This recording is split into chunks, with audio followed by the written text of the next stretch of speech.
And the Happy Stiffy. Oh, we got an interesting one here.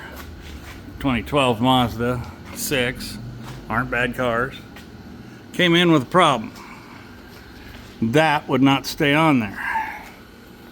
So I bought the jack shaft and I bought a new axle because I just figured, well, since it messed that up, see that? That's not supposed to be smooth out there on the end, on the outside of the stamp ring. So I thought, well, we'll just get a new jack shaft, new axle. I even thought about reusing this axle. Possibly could have, but got a new one. Just make it,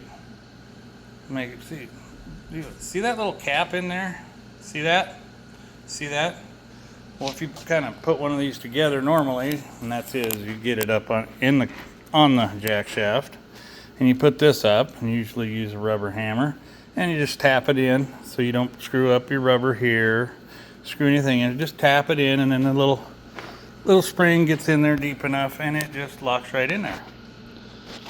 Well, obviously it didn't for the last guy, and it wasn't having no fun for this guy. And, you know, it had a little lip on it here from being wore out, and I just thought, well, let's just start with all the different components and see how it goes. Well, I pounded this on here in the car, this on here, there, in the car, up there. And then I could just pull this off by hand. And this is supposedly a new shaft, axle, whatever you want to call it. But see that little cap in there and how it's got the indentions on the outside? I think it should be indented in the other direction. Maybe it's put in backwards, but if it is, that one that I just put in is too. So the solution I came up with is I stuck a socket, appropriate size, down in that hole, and I popped that little plug loose. And then I just tapped it back enough that it was just started in there. Because, you know, the only place for grease to come out is here. I guess if it's greased a little bit there, hopefully it comes off easier the next time. And then I wrapped a chain wrench around here and finagled some tools up in there and tapped it on. If you look real close, you can see the marks where I had the chain wrench around. And then I just snuck a extension in from here, and I got back there and held everything up and wiggled it on and tapped it on there and whack, whack, whack by pounding on just this part, because you can't pound back here, you'll fuck up the rubber.